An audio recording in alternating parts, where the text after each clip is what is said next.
ধোকা দিও না। মান গাসসা ফালাইসা মিন্নি, যত বড় নামাজি হও, রোজাদার হও, হজ করে নেওয়ালা হাজি হও, অন্যকে, আরে অন্য তো দূরের কথা, জানোয়ারকেও যদি ধোকা দাও, তুমি আমার উম্মত নাও।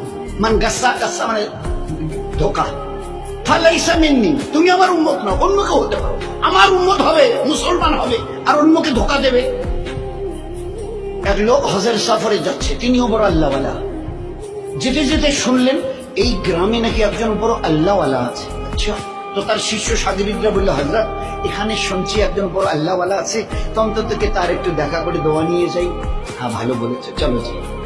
এইবারে যখন ঠিকানা নিয়ে তার বাড়ির সামনে গেছে, তো দেখে যে উনি একটা ডালিকে, ডালি, এই যে আমরা ডালি বলি না, ধান চাল যে ডালি, একটা ডালিকে এইভাবে কাত করে ধরে নিয়ে যাচ্ছে। তার পিছনে পিছনে একটা ঘোড়া চলে আসছে। ঘোড়াটা মনে করছে আমার মালিকের এই হাতে যে ডালিটা, ওতে আমার ঘাস আছে। আসলে ডালিটা খালি, উনি একটু উঁচু করে ধরে, কাত করে উঁচু করে একটু তুলে, যাতে ও দেখতে না পারে, এইভাবে ধরে চলে আসে।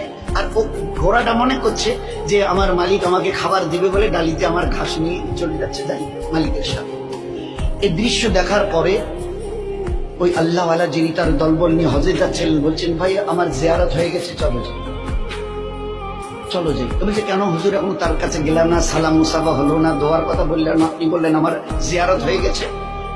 এবারে তিনি উত্তর দিয়েছেন, যে মানুষ চোখের সামনে একটা জানোয়ারকে দেখে ধোকা দিতে পারে, সে মানুষ লক্ষ কোটি দূরে যে আল্লাহ আরশ আযীমের মালিক, তাকে কিন্তু জীবনে কোনোদিন দেখেনি। তার পক্ষে তাকে ধোকা দেওয়া কোনো কঠিন নয়, বড় সহজ।